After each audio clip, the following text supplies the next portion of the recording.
Bom dia a todos, a graça e a paz do Cristo ressuscitado. Amém, queridos?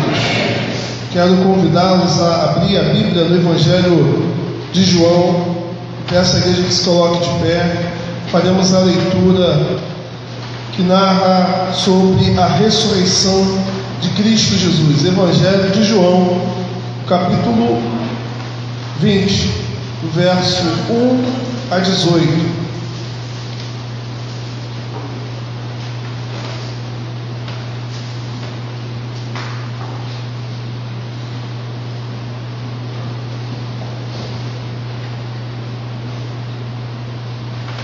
Diz o texto da palavra de Deus: no primeiro dia da semana, Maria Madalena foi ao sepulcro de madrugada, sendo ainda escuro, e viu que a pedra estava revolvida. Então correu e foi ter com Simão Pedro e com o outro discípulo, a quem Jesus amava, e disse-lhes: tiraram do sepulcro o Senhor, e não sabemos onde o puseram. Saiu, pois, Pedro e o outro discípulo e foram ao sepulcro. Ambos corriam juntos, mas o outro discípulo correu mais depressa do que Pedro e chegou primeiro ao sepulcro. E abaixando-se, viu os lençóis de linho, todavia não entrou. Então Simão Pedro, seguindo-o, chegou e entrou no sepulcro. Ele também viu os lençóis e o lenço que estivera sobre a cabeça de Jesus, e que não estava com os lençóis, mas deixado num lugar à parte. Então entrou também o outro discípulo que chegara primeiro ao sepulcro e viu e creu, pois ainda não tinham compreendido a Escritura, que era necessário ressuscitar ele dentre os mortos. E voltaram os discípulos outra vez para casa. Maria, entretanto, permanecia junto à entrada do túmulo chorando. Enquanto chorava, baixou-se e olhou para dentro do túmulo, e viu dois anjos vestidos de branco, sentados onde o corpo de Jesus fora posto, um à cabeceira e o outro aos pés. Então eles lhe perguntaram: mulher, por que choras? Ela lhe respondeu: porque levaram meu Senhor, e não sei onde puseram. Tendo dito isto, voltou-se para trás e viu Jesus em pé, mas não reconheceu que era Jesus. Perguntou-lhe Jesus: mulher, por que choras? A quem procuras? Ela, supondo ser ele o jardineiro, respondeu: Senhor, se tu o tiraste, dize-me onde puseste, e eu o levarei. Disse-lhe Jesus: Maria.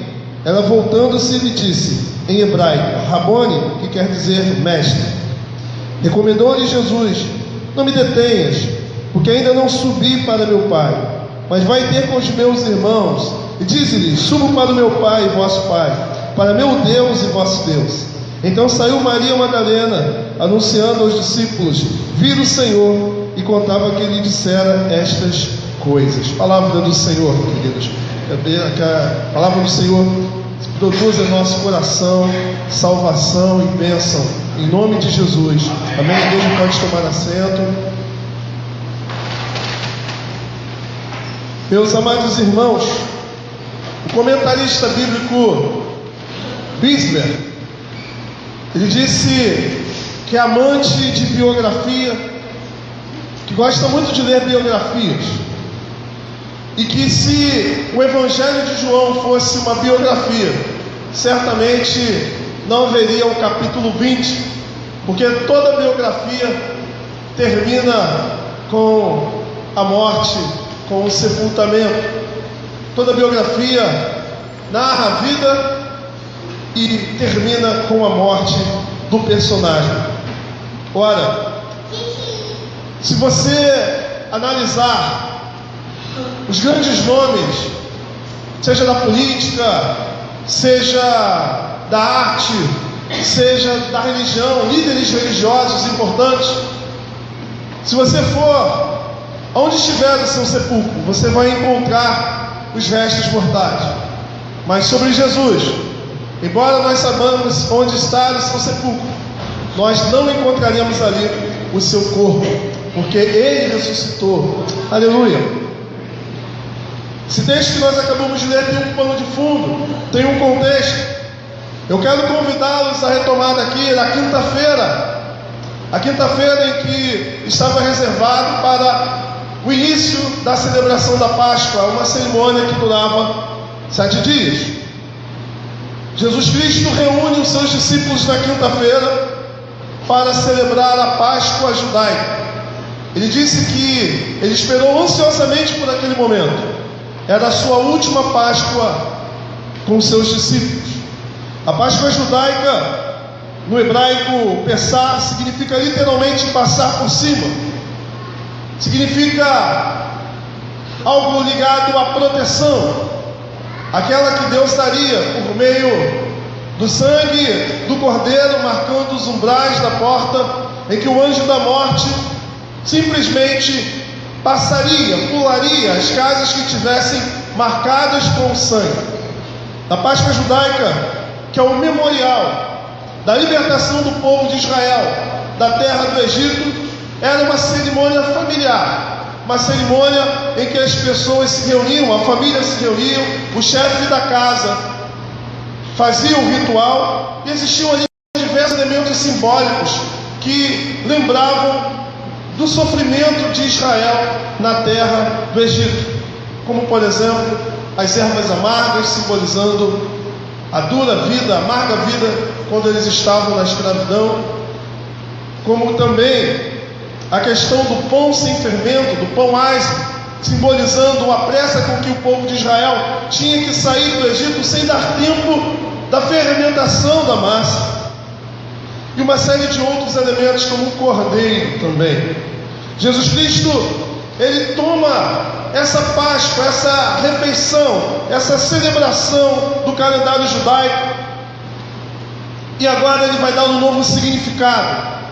Ele vai ampliar, ele vai acrescentar. Existiam ali, segundo a tradição, 4 cálices que durante toda a refeição eram tomados.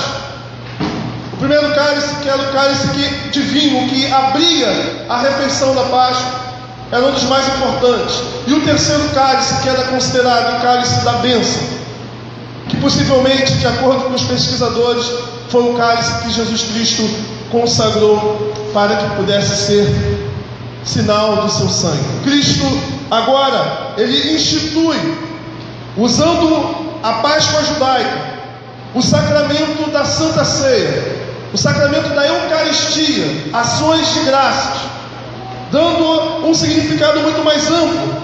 Se na Páscoa judaica o significado do cordeiro, do derramamento do sangue do cordeiro, simbolizava a proteção de Deus ao povo de Israel, a sua libertação do Egito, agora Jesus Cristo, na celebração da Santa Ceia instituída por ele substitui o cordeiro. A libertação não é mais a libertação da nação de Israel, mas a libertação da humanidade. Não é mais a libertação do Egito, mas a libertação de uma humanidade mergulhada em si mesmo, alienada de Deus. Depois que Cristo celebra a Páscoa, ele vai para o Monte das Oliveiras, chorar, se angustiar diante da situação que ele estava prestes a viver, que era da profunda e total entrega da sua vida. Muitos teólogos entendem que a batalha maior de Jesus não se deu na cruz, se deu no Monte das Oliveiras, porque na cruz ele já foi como um cordeiro totalmente entregue, sem falar absolutamente nada. Foi no Monte das Oliveiras que Cristo travou a sua maior batalha, a ponto de chegar a dizer para o Pai: se possível for, livra de mim esse cálice, mas contudo seja feita a tua vontade. Não que Cristo estava com medo simplesmente das dores físicas. Sim, as dores físicas seriam profundas, mas também as emocionais, e principalmente a espiritual, porque pela primeira vez o Filho amado do Pai não desfrutaria da comunhão do Pai, porque na cruz do Calvário Jesus Cristo se faria um dos maiores pecadores, ou o maior dos pecadores, assumindo o pecado de toda a humanidade. De fato, o Pai abandonou o Filho na cruz porque o Deus que é santo, santo, santo, não pode lidar com o pecado. E na cruz do Calvário, Jesus Cristo estava levando o pecado do adúltero, do pedófilo, do homicida, do corrupto, do assassino.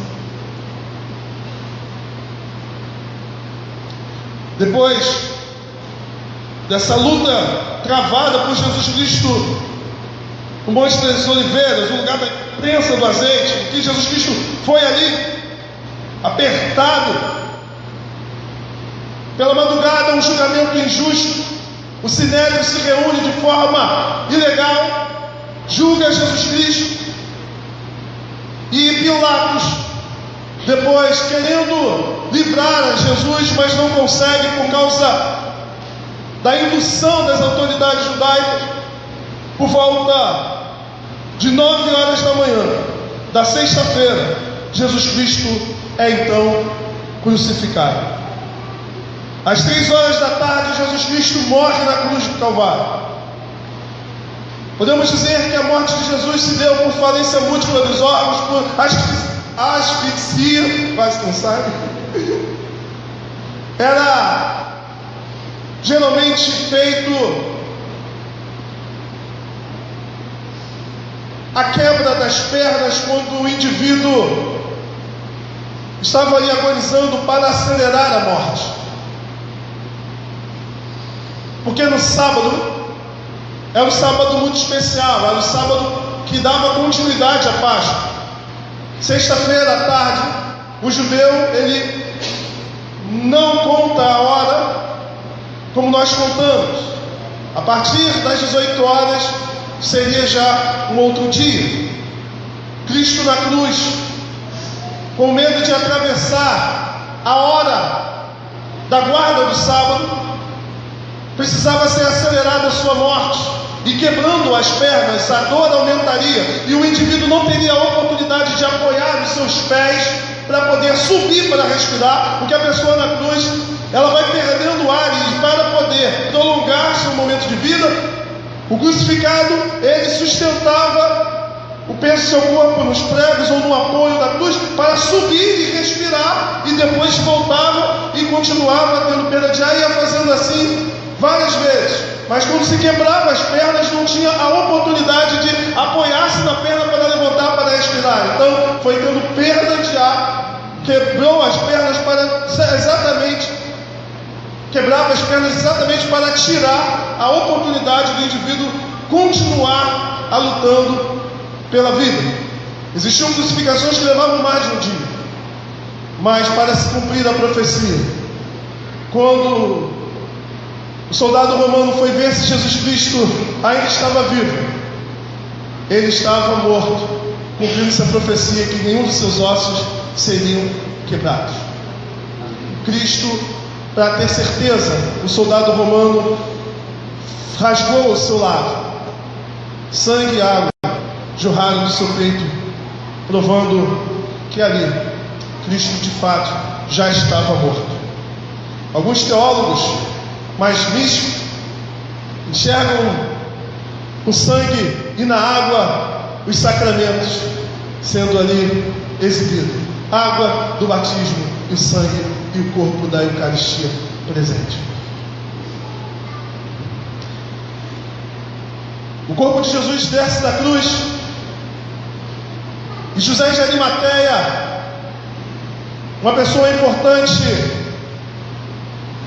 membro da comunidade religiosa, toma coragem de não ficar como um seguidor oculto de Jesus, pede o seu corpo, e é na sepultura desse homem que Jesus Cristo vai ser colocado.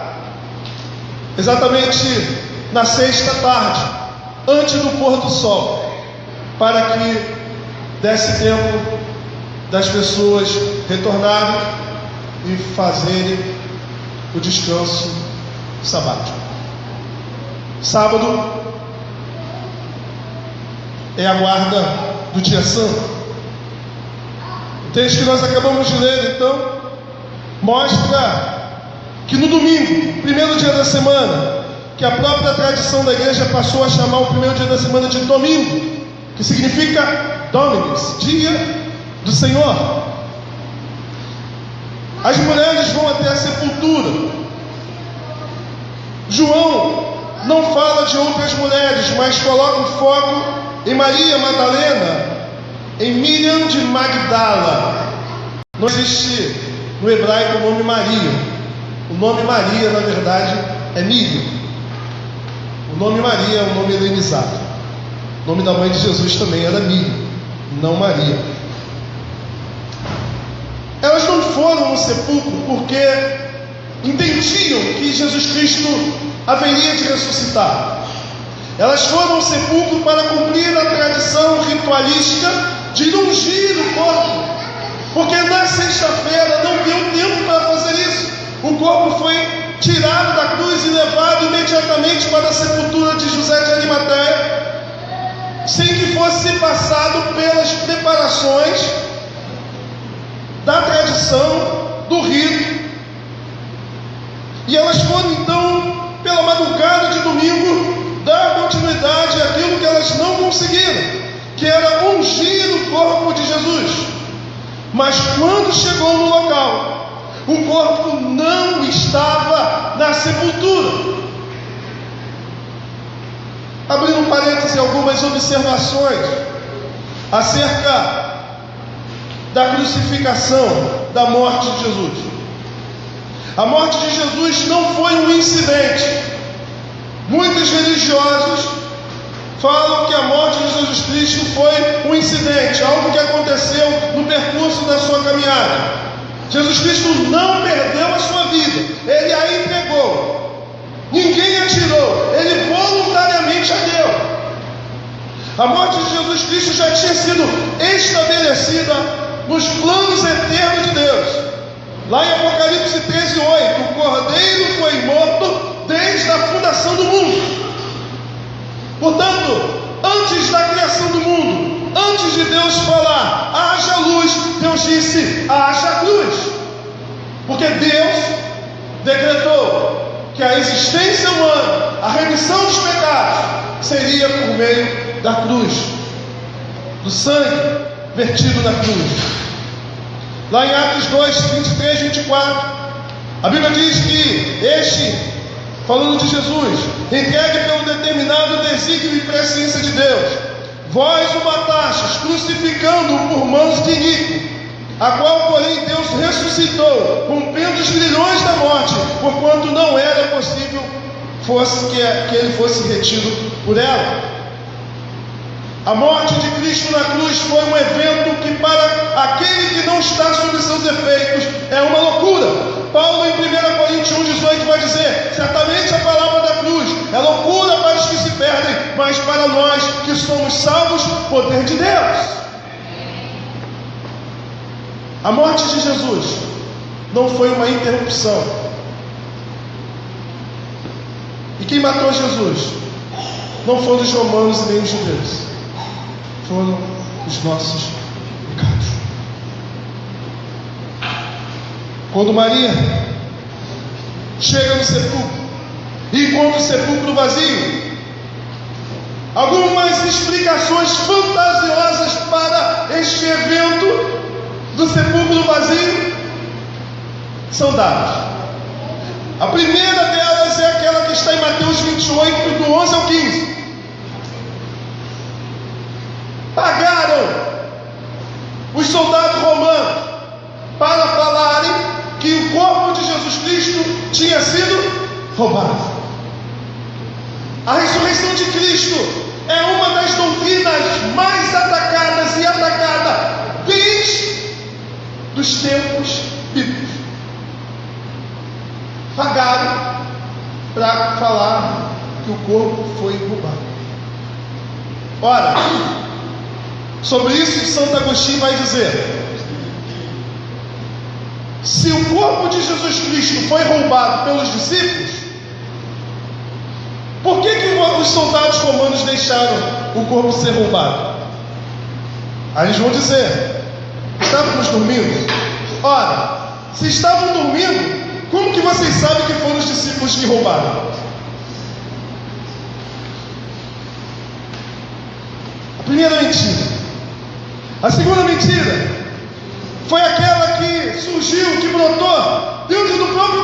do Evangelho, dos teólogos liberais, que diziam que Jesus Cristo não havia morrido, que Jesus Cristo simplesmente se desacordou por conta das ações, por conta da dor, sepultado de forma enganada, achando que Jesus estava morto, mas pela madrugada ele acordou e saiu.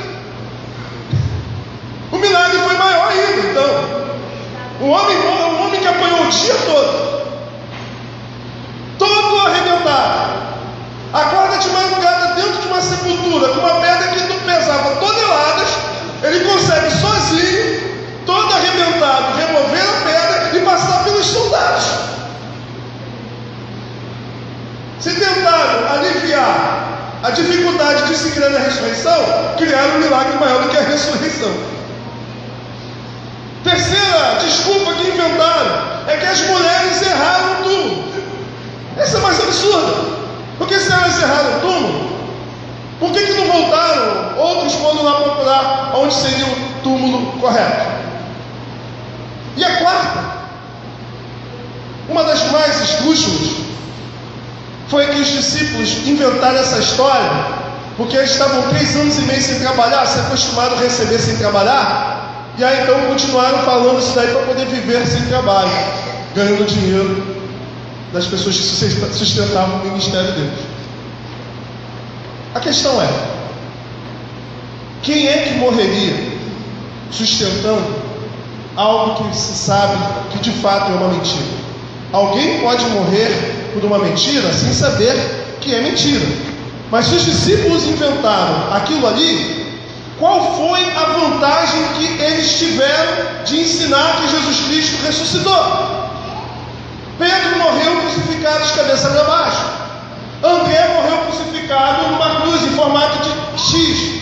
Tiago foi decapitado. Tiago menor lançado do pináculo do templo. Todos os discípulos, exceto João, foram mortos. Paulo, que era perseguidor da igreja, passou a ser perseguido. Quando você conta uma mentira, você conta a fim de obter uma vantagem. Você não, porque aqui ninguém mente. Mas as pessoas conta-se uma mentira querendo se beneficiar dela. Mas a ressurreição, meu amado irmão, minha amada irmã, é um evento histórico. Paulo, em 1 Coríntios 15, ele vai dizer: se não há ressurreição dos mortos, então Cristo não ressuscitou. E se Cristo não ressuscitou, vã é a nossa pregação, vã é a nossa fé. Eu sei que é difícil falar de ressurreição, porque você não vê morto ressuscitando diariamente. Mas o ponto central da fé cristã é que Cristo ressuscitou. É nisso que nós cremos. E se a ressurreição é um evento histórico, quais são os fundamentos, quais são as certezas que nós podemos ter, as evidências desse evento histórico? Primeiro deles, ninguém colocaria uma mulher como a principal testemunha da ressurreição nos dias de Jesus. Olha, eu quero inventar uma mentira. Se eu vou inventar uma mentira, eu vou fazer da melhor forma que seja o quê? Convincente. O testemunho de uma mulher não era válido naquela época. E de uma mulher cujo o próprio Cristo expulsou 7 demônios, menos ainda. Abrindo um parênteses aqui, não tem nada na Bíblia dizendo que Maria Madalena era prostituta ou que era adulta. As pessoas... Maria Madalena era prostituta. Onde está escrito isso? Ela era adúltera. Onde é que está escrito isso? O texto só diz que foi uma mulher que Jesus expulsou 7 demônios. As pessoas pegam lá o texto da mulher adulta e associam a Madalena, ou o texto da prostituta lá e associam a Maria Madalena, mas a Bíblia não fala isso. A Bíblia não fala isso. Fala que Jesus Cristo expulsou os 7 demônios dela. Ninguém escolheria uma mulher para ser sua principal testemunha. Além disso, os discípulos não ganharam nada contando essa história. Se é uma mentira, os discípulos deveriam ser beneficiados. Ninguém morreria por algo que se sabe que não é verdadeiro. A ressurreição também não era algo positivo naquela época. A cultura grega presente ali em Israel não valorizava a ressurreição, valorizava o desencarnar da alma do corpo. Porque para os gregos o corpo é o cárcere da alma, é a prisão da alma. Portanto, falar de ressurreição não seria algo bom, algo positivo. Seria como se fosse um retrocesso e não um avanço. Portanto, contar uma história dessa não era benefício nenhum, uma vez que para eles ressuscitar não era vantagem. Por isso nós podemos entender que a ressurreição foi um evento histórico, pelas evidências da própria forma como é contado. E a ressurreição também foi profetizada. Salmo 16, verso 10: pois não deixarás a minha alma na morte, nem permitirás que o teu santo veja a corrupção. Davi profetizou. E aí fica uma pergunta, meus amados irmãos: qual é o sentido da ressurreição? Por que a ressurreição é tão importante para nós cristãos? O teólogo Gruden vai dizer que a ressurreição de Cristo não foi simplesmente o retorno da sua alma para o seu corpo, porque senão ele haveria de experimentar novamente a morte, como por exemplo o próprio Lázaro. Mas é por causa da ressurreição que nós temos a nossa regeneração garantida. 1 Pedro 1,3 vai dizer que ele nos regenerou por uma viva esperança mediante a ressurreição de Jesus Cristo dentre os mortos. Portanto, a ressurreição garante uma nova vida para cada um de nós. Se Cristo ressuscitou, a semelhança de Cristo, nós podemos experimentar uma ressurreição espiritual aqui e agora. Você pode viver essa nova vida e aguardar a vida futura. A ressurreição também nos garante a justificação. Romanos 4,25: foi entregue por causa das nossas transgressões e ressuscitou por causa da nossa justificação. O teu pecado levou Cristo para a cruz. Na cruz do Calvário, Cristo pagou pelos seus pecados, e a sua obra de justificação é consumada na ressurreição. O Cristo ressuscitado é a garantia de que você tem livre acesso a Deus e o perdão dos seus pecados. Terceiro, a ressurreição de Cristo garante a eternidade. Deus ressuscitou o Senhor e também nos ressuscitará a nós no seu poder. 1 Coríntios 6,14, 1 Coríntios 15,20: Cristo é as primícias dos que dormem. Ou seja, ninguém foi criado para morrer. A morte é algo abrupto. A morte é algo estúpido. E que eu e você fomos criados para a eternidade, mas por causa do pecado estamos debaixo dos efeitos do pecado, e a consequência é exatamente a morte. Por causa do pecado, todos morrem. A nossa esperança não é de morrer para ir para o céu. Muitas vezes a gente canta canções e a gente fala que a gente quer morar no céu. A gente fala de uma salvação só do Espírito. Fulano está agora no céu, na companhia de Deus, como se tivesse acabado tudo que tivesse acontecido na vida daquela pessoa. A nossa esperança está na ressurreição dos corpos. Toda pregação bíblica, ela terminava com a ressurreição dos mortos.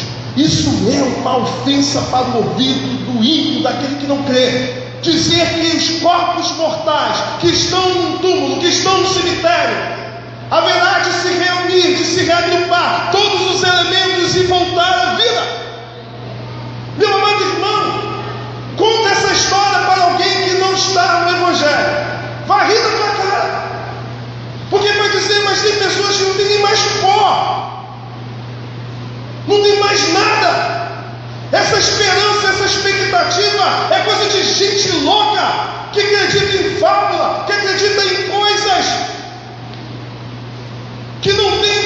comprovação e evidência sequer bíblica, ou melhor, científica. Mas nós não fomos chamados para crer em evidências científicas. Nós fomos chamados para ir além daquilo que a nossa mente simples, natural e carnal compreende, porque recebemos uma nova vida, recebemos uma nova visão, um novo entendimento, fomos alcançados pela graça, a ponto de que o absurdo da cruz e a ressurreição é uma realidade para nós, e vivemos na esperança disto acontecer. Porque se Jesus Cristo, que é a cabeça do grande corpo que é a igreja, se levantou dentre os mortos, é sinal de que nós, como corpo de Cristo, haveremos também de nos levantar, porque a cabeça vive para a eternidade.